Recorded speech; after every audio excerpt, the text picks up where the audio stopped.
Hello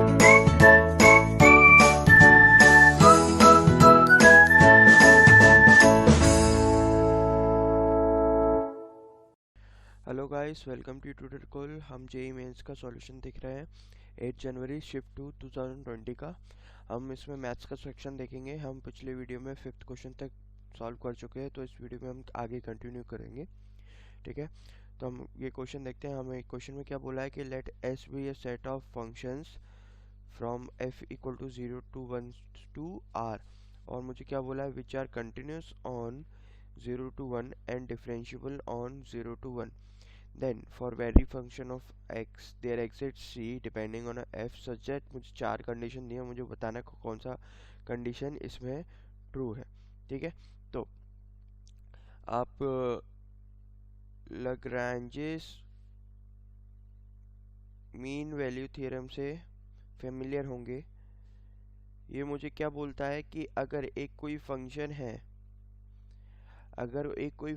है जो कि a टू b में क्या है, a टू b में कंटिन्यूस है, और a टू b में अगर लिमिट्स नॉट इंक्लूडेड डिफरेंशिएबल है, तो एक क्या रहेगा, उसमें एक कांस्टेंट c रहेगा जो कहाँ पे लाई करेगा, a टू b के रेंज में लाई करेगा, सच दैट जो f डैश c रहेगा वो मेरा क्या होगा, f of a minus f of b by a minus b। ठीक है, लेकिन हमको लिमिट्स क्या दिए हैं, यहाँ पे 0 to 1 दिए हैं। ठीक है, तो अगर मैं इस थ्योरम से चलूँ तो हम अगर यहाँ पे a को 0 डाल देंगे, b को 1 डाल देंगे, तो ये f ऑफ 0 और 1 के साथ डील करेगा। लेकिन हमको यहाँ पे f ऑफ 1 और 0 का नहीं बताना, हमें 1 और c के बीच में कमेंट करना है, तो ये हमको ग्राफिकली करना पड़ेगा। तो आप देखो कि अगर मैं ग्राफ बनाता हूँ, ठीक है, तो अभी आप देखो ऑप्शंस में, तो ज़्यादातर आप देखोगे कि मॉड दिए हैं ऑप्शंस में, तो हमको क्या सिर्फ पॉजिटिव वाला भी कंसिडर करना है, क्योंकि जो नेगेटिव एक्सपेक्ट रहेगा, जहाँ पे स्लोप नेगेटिव रहेगी, वो क्या मॉड होके क्या वो वहीं पे एडजस्ट हो जाएगा। तो सिर्फ हमको पॉजिटिव वाला ही कंसिडर करना है, नेगेटिव वाला अपने आप एडजस्ट हो जाएगा, क्योंकि हम मॉड फंक्शंस ले रहे हैं। तो अगर मैं पॉजिटिव स्लोप लूँगा तो हमारे फंक्शन दो टाइप के हो सकते हैं, या तो फंक्शन इंक्रीजिंग फंक्शन होगा या फंक्शन क्या होगा, डिक्रीजिंग फंक्शन होगा। ये हम मान के चलते हैं 0 to 1 में, ये भी 0 to 1 में। मैंने क्या बोला, या तो फंक्शन इंक्रीजिंग फंक्शन होगा या क्या होगा, डिक्रीजिंग फंक्शन होगा। तो इंक्रीजिंग फंक्शन जब होता है तो हमारी स्लोप क्या रहती है, पॉजिटिव रहती है। डिक्रीजिंग फंक्शन जब रहता है स्लोप नेगेटिव रहती है। तो मैंने क्या बोला, यहाँ पे हम लोग क्या मान के चलेंगे, क्योंकि हम मॉड ले रहे हैं तो हम लोगों को नेगेटिव स्लोप कंसिडर करना ही नहीं है, क्योंकि इसके केस रहेंगे जो वो हमारे पॉजिटिव केस से कवर हो जाएंगे। तो इसलिए हम क्या लेके चलेंगे, या तो हमारा जो इंक्रीजिंग फंक्शन के ही केसेस लेके चलेंगे। तो इंक्रीजिंग फंक्शन एक तो मैं ऐसे बना सकता हूँ, ठीक है, एक कैसे बना सकता हूँ, ऐसे, मतलब इसमें स्लोप इंक्रीज कर रही है, इसमें स्लोप क्या डिक्रीज कर रही है, लेकिन दोनों क्या फंक्शन मेरे इंक्रीजिंग फंक्शन ही है। तो अगर मैं बोलूँ कि सी पॉइंट एक मेरा यहाँ पे लाई करेगा, यहाँ पे ए 0 और 1 के बीच में अगर सी पॉइंट कोई लाई करता है, और मैं सी पॉइंट पे अगर एफ डैश सी निकालना चाहूँ, तो एफ डैश सी क्या होगा, इस पॉइंट पे इस ग्राफ की टेंजेंट, इस पॉइंट पे इस ग्राफ की टेंजेंट। तो इस पॉइंट पे अगर आप देखो तो ये जो एफ ऑफ 1 है, F of 1 minus F of C by 1 minus C करोगे तो आपको क्या आ जाएगा, इस पॉइंट और इस पॉइंट के बीच में स्लोप, इस पॉइंट और इस पॉइंट के बीच में जो स्ट्रेट लाइन बन रही है उनके बीच में स्लोप। तो अगर इस डायग्राम से देखोगे तो आपको क्या लगेगा कि जो एफ डैश ये वो क्या है, ये वाली लाइन, तो इसकी स्लोप क्या है, इससे छोटी। तो आप बोल सकते हो एफ डैश सी क्या है आपका, less than F of 1 minus F of C by f of 1 minus, sorry, F of 1 minus F of C by x1 minus x2। x1 कितना है इसका 1, x2 कितना है c। तो ये लिख सकते हो।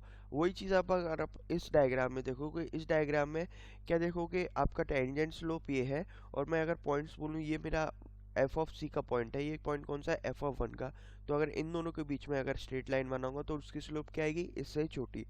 तो मैं यहाँ से बोल सकता हूँ कि एफ डैश सी क्या रहेगा यहाँ पे, ये बड़ा रहेगा किससे, F of one minus F of zero by, sorry F of one minus F of C by one minus सी।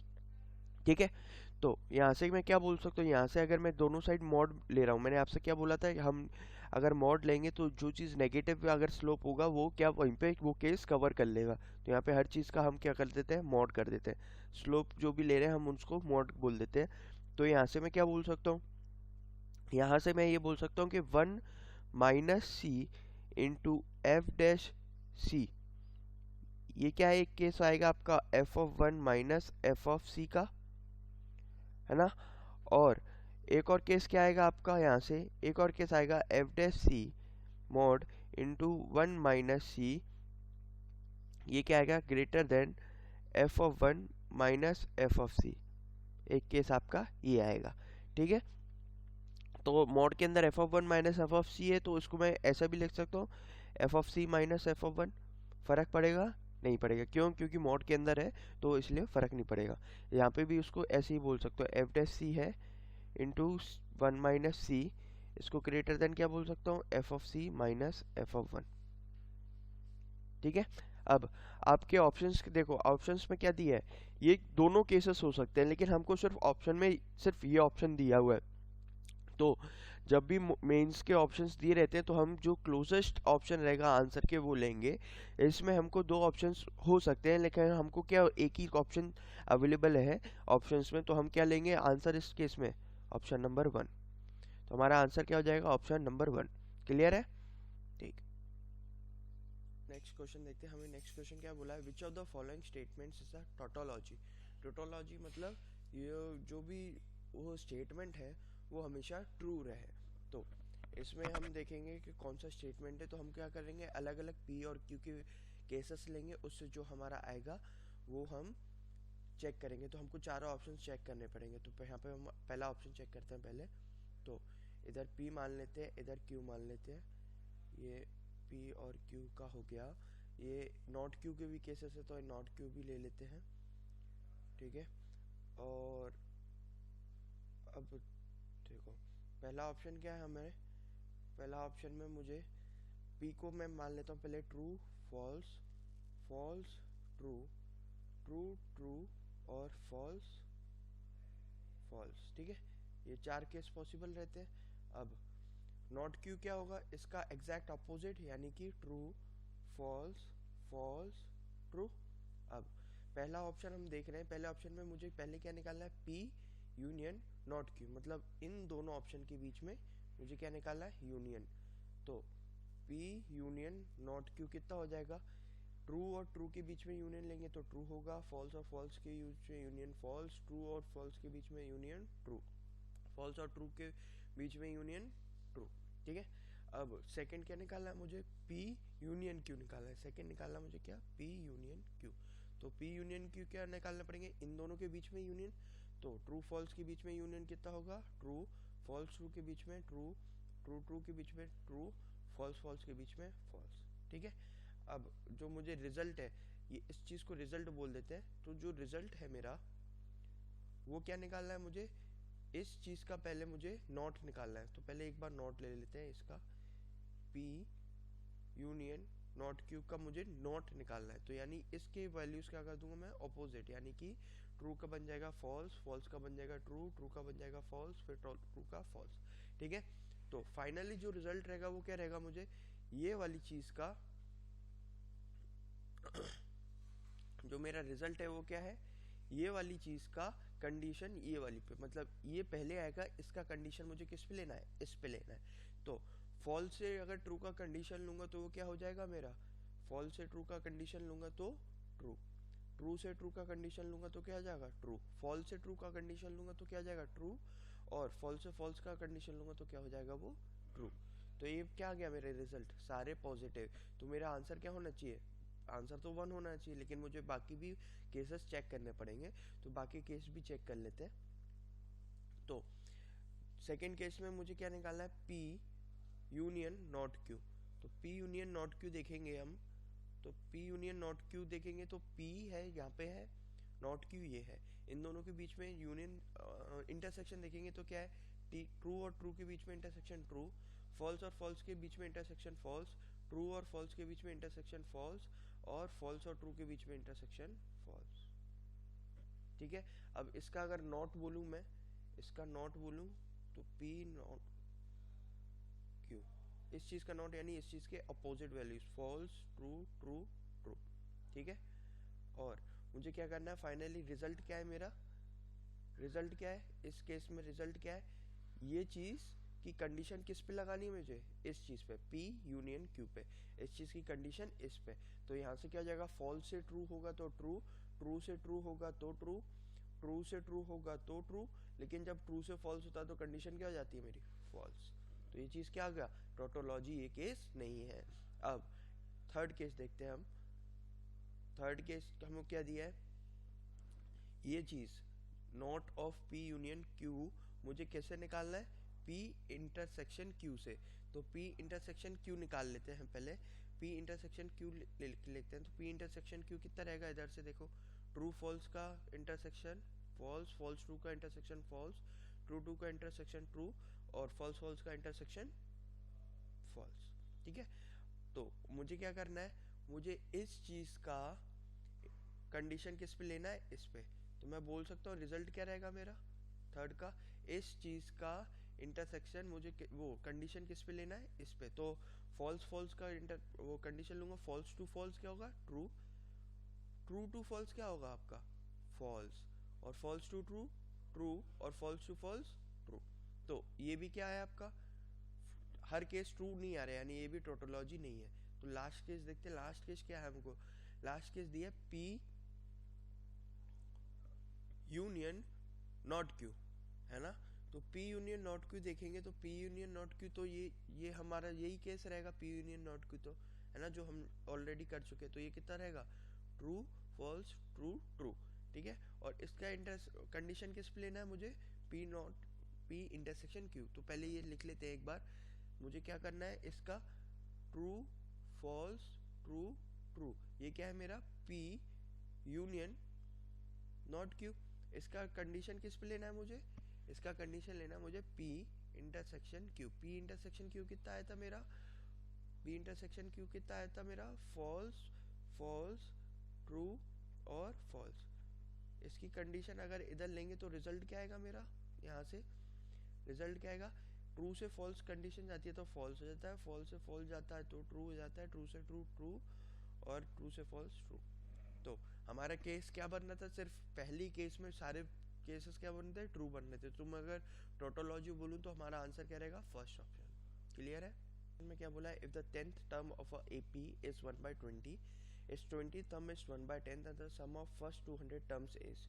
तो AP प्रोग्रेशन दिया है, तो आपको पता होगा कि AP का nth टर्म का वैल्यू कैसे लिखते हैं, T of n is equal to A plus n minus 1 into d. यहाँ पे A क्या है मेरा, AP का स्टार्टिंग टर्म, और D क्या है AP की डिफरेंस।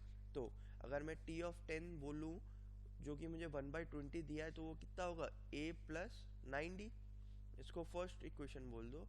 और अगर मैं T ऑफ 20 बोलूँ तो कितना होगा, 1/10 दिया है, वो कितना होगा, A प्लस 19D, इसको सेकेंड इक्वेशन बोल दो। तो अगर मैं 1 माइनस 2 करूँ तो मैं क्या बोल सकता हूँ, 1 माइनस 2 करूँ तो 1/20 माइनस 1/10, ये कितना होगा, -10D। ठीक है, तो यहाँ से क्या बोल सकता हूँ, -10/200, ये कितना होगा, -10 इंटू डी। तो यहाँ से डी कितना आ गया मेरा, 1/200। तो डी की वैल्यू अगर आपकी 1/200 आ गई तो मैं ए की वैल्यू निकाल सकता हूँ। ए की वैल्यू कैसे करूँगा, ए प्लस एन डी कितना दिया है मुझे, 1/20।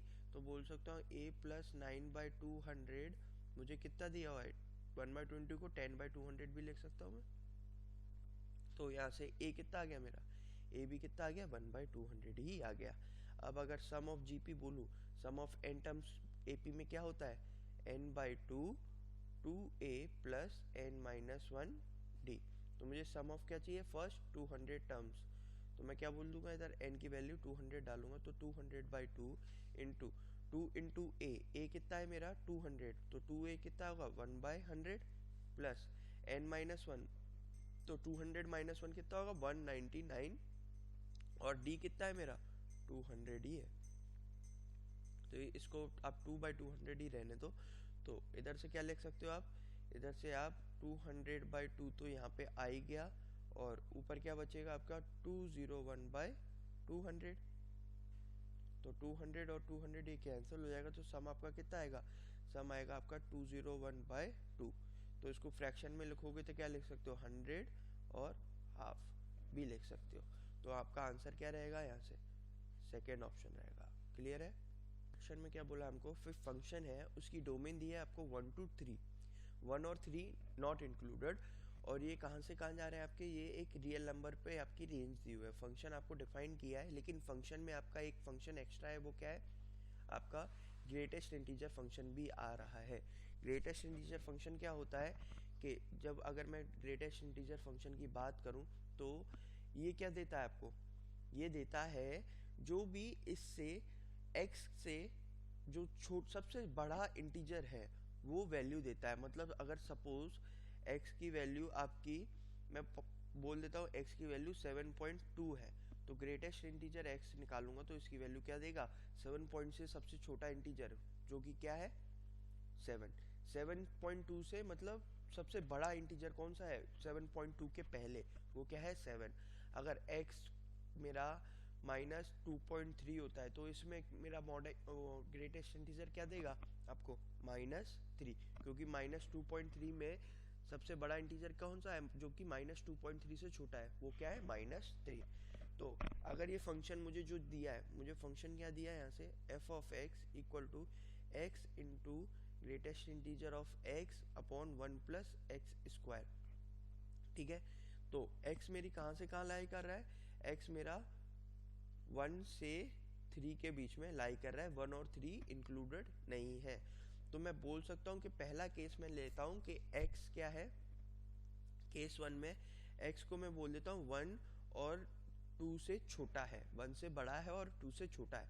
तो f ऑफ x क्या हो जाएगा मेरा, जब x मेरा 1 और 2 के बीच में लाई करता है तो ग्रेटेस्ट इंटीजर क्या बन जाएगा मेरा, ग्रेटेस्ट इंटीजर ऑफ x क्या बन जाएगा 1 बन जाएगा।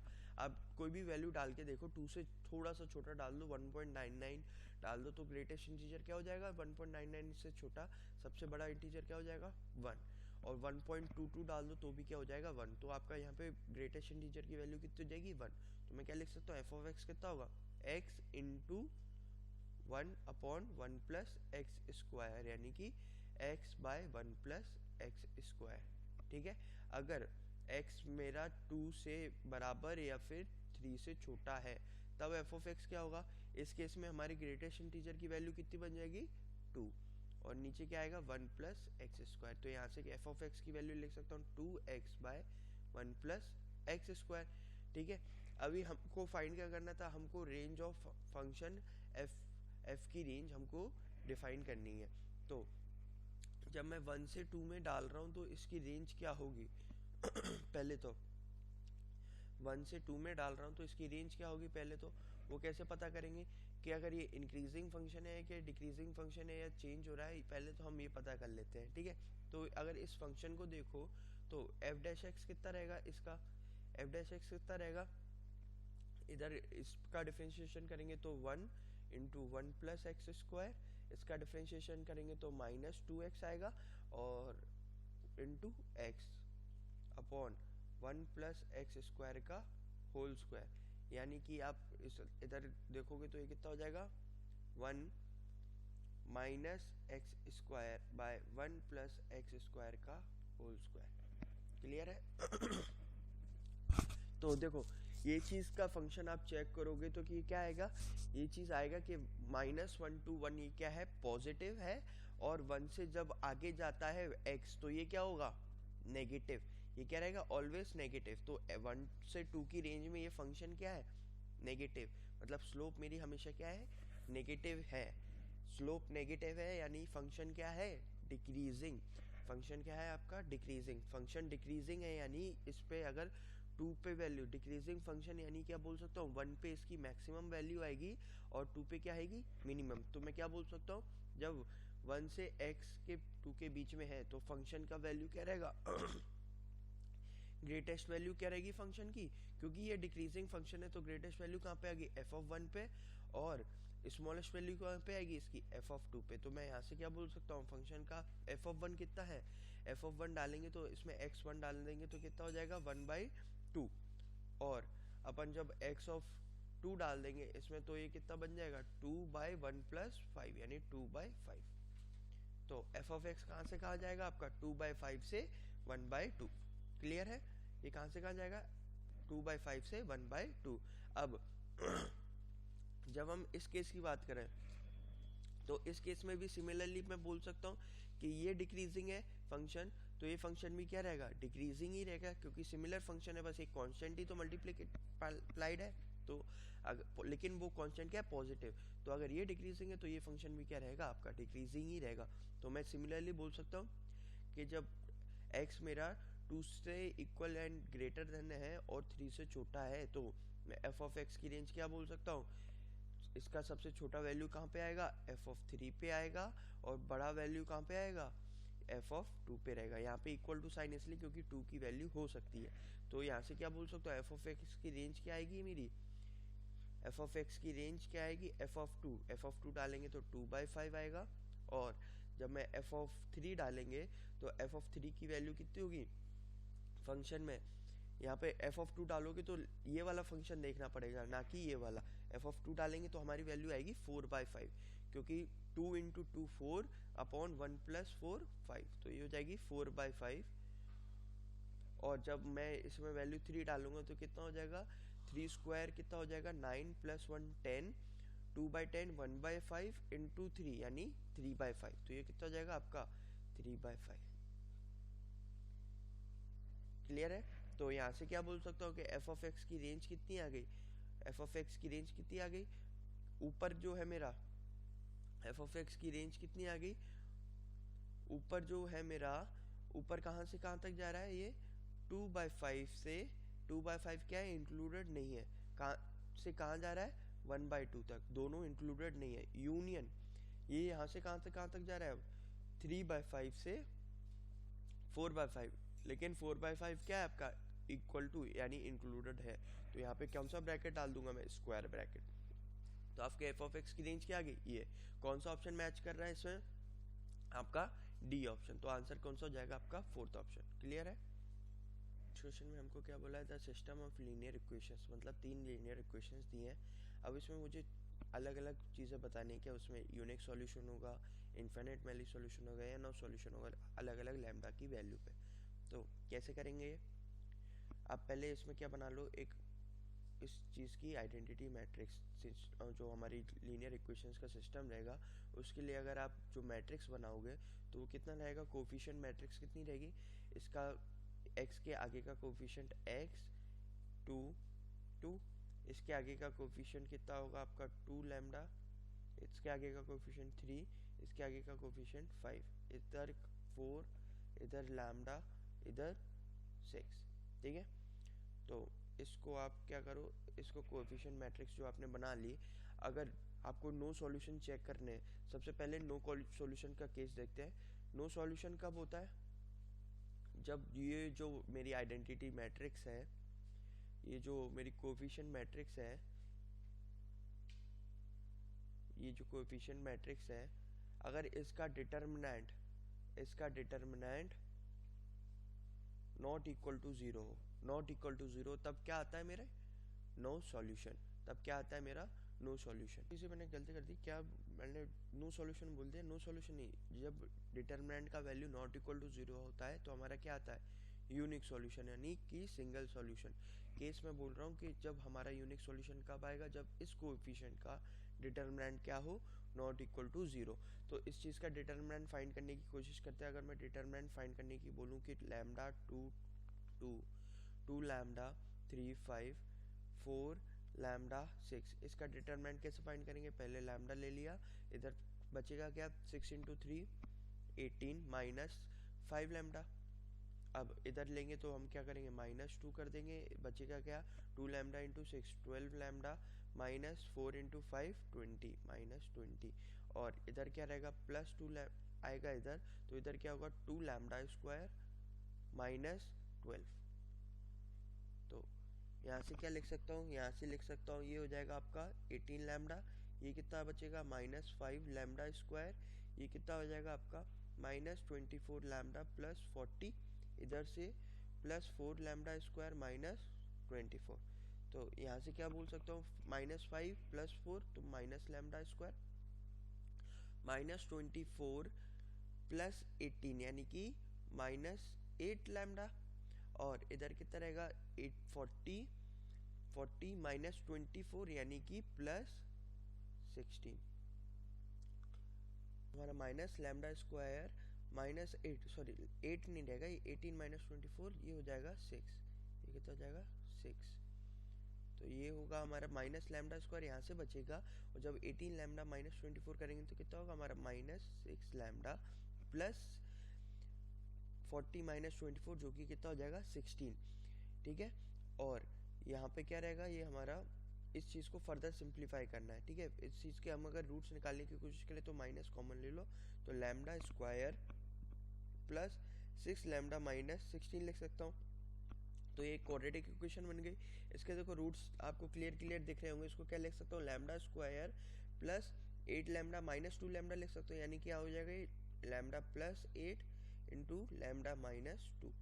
तो अगर इस चीज़ को मुझे नॉन ज़ीरो बताना है, इस चीज़ को नॉन ज़ीरो बताना है, तभी मेरे यूनिक सॉल्यूशन रहेंगे, यानी कि फॉर यूनिक सॉल्यूशन क्या लिख सकता हूँ, for unique solution lambda should not be equal to 8 और -8 और 2, क्योंकि जब लैम्डा -8 और 2 हो जाता है तो हमारे क्या यूनिक सॉल्यूशन नहीं रहेंगे, तब हमारे पास दो पॉसिबल केसेस है, वो क्या है, या तो हमारे इनफाइनाइट मैनी सॉल्यूशन रहेंगे या फिर क्या रहेगा आपका नो सॉल्यूशन। फिर वो फर्दर हम कैसे पता करेंगे कि इनफाइनाइट है कि नो सॉल्यूशन, फिर हम क्या बनेंगे, हम ये वाला जो मैट्रिक्स बनता है इसकी रैंक चेक करेंगे, कौन सा मैट्रिक्स, कोएफिशिएंट मैट्रिक्स, लेकिन हम क्या उसमें आगे वाला कोएफिशिएंट भी कंसिडर करते हैं।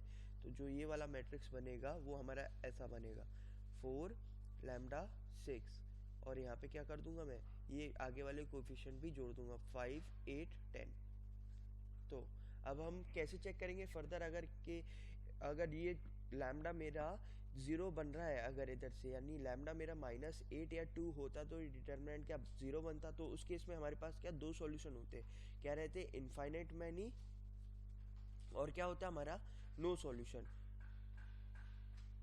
एक तो इनफाइनाइट सॉल्यूशन होते और क्या होते मेरे नो सॉल्यूशन। तो कैसे पता करेंगे कि कब इनफाइनाइट है कब नो सॉल्यूशन, हम उसकी रैंक से पता करेंगे। इस मैट्रिक्स की रैंक अगर मेरी इस रैंक मैट्रिक्स की रैंक से क्या है छोटी, तो क्या होगा मेरा नो सॉल्यूशन। अगर मतलब कि ये वाली मैट्रिक्स में 1 बोल देता हूँ, ये वाली मैट्रिक्स में 2 बोल देता हूँ, अगर rank of 1 less than rank of 2 होता है तो मेरा क्या रहेगा नो सॉल्यूशन। और इनफाइनाइट सॉल्यूशन कब होंगे, जब रैंक ऑफ 1 इक्वल टू क्या होगा मेरा रैंक ऑफ 2।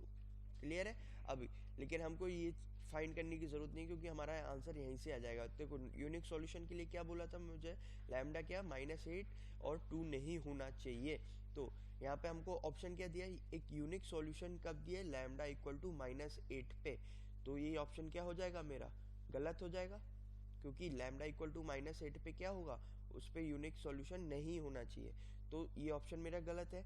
और अब देखो मुझे क्या दिया, no solution when lambda equal to 8, इसके बारे में मैं कमिट नहीं कर सकता।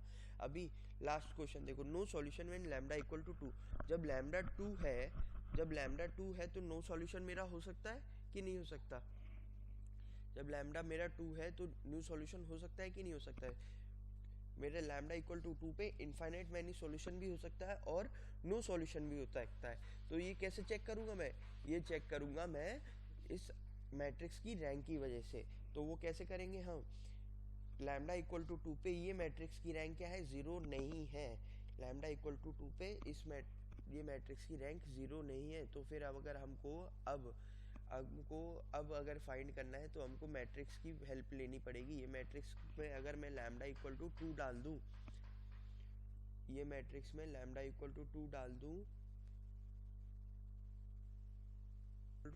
तो कैसा बन जाएगा हमारा ये मैट्रिक्स? ये हो गया लैम्डा 2 2 2 5, इधर बनेगा हमारा 4 3 5 8 4 2 और 6, और इधर क्या बनेगा 10। क्लियर है? तो अब मैं क्या कर रहा हूँ, अब मैं करता हूँ, मैं ये इसमें ट्रांसफॉर्मेशन कर रहा हूँ। रो 3 को क्या कर देता हूँ मैं, रो 3 माइनस 2 रो 1, क्या कर रहा हूँ, रो 3 माइनस 2 रो 1। तो हमारा क्या बन जाएगा यहाँ से 2 2 2, तो ये रहेगा और 5 इधर रहेगा, ये बचेगा 4 3 5 8, यहाँ से कितना हो जाएगा, ये 4 माइनस 2 4 0, ये होगा यहाँ से -2, ये कितना होगा +2, और ये कितना होगा 0, ये कितना होगा 0। तो अभी इसको फर्दर करना है मुझे, तो क्या करूँगा मैं, इस चीज़ को अब मैं क्या कर रहा हूँ, रो 2 को क्या लिख देता हूँ, रो 2 माइनस 2 रो 1। तो मेरा क्या बचेगा इधर से 2 2 2 5, यहाँ से क्या रहेगा 4 3 5, नहीं सॉरी, ये वाला रो 2 को क्या लिखूंगा मैं, रो 2 माइनस 2 रो 1, यानी 4 माइनस 2 इंटू 2 4, यानी इधर क्या हो जाएगा 0, 3 माइनस 2 इंटू ये हो जाएगा -1, 5 माइनस 4 ये हो जाएगा +1, और ये कितना हो जाएगा आपका, ये हो जाएगा 8 माइनस 10, यानी कि -2। नीचे कितना रहेगा आपका 0 -2 और 2 और 0। ठीक है, अब इसमें अगर मैं कर दूं कि रो 3 को ट्रांसफर करके कैसे कर दूं मैं, रो 3 माइनस 2 रो 2, तो मेरा यही मैट्रिक्स क्या बन जाएगा, ऊपर क्या रहेगा 2 2 2 5, सेकेंड रो बचेगा मेरा 0 -1 1 -2, और नीचे क्या रहेगा, ये वाला को अगर मैं क्या कर रहा हूँ, इससे कर रहा हूँ, तो 0 माइनस -2, तो ये हो जाएगा, ठीक है, सॉरी ये +2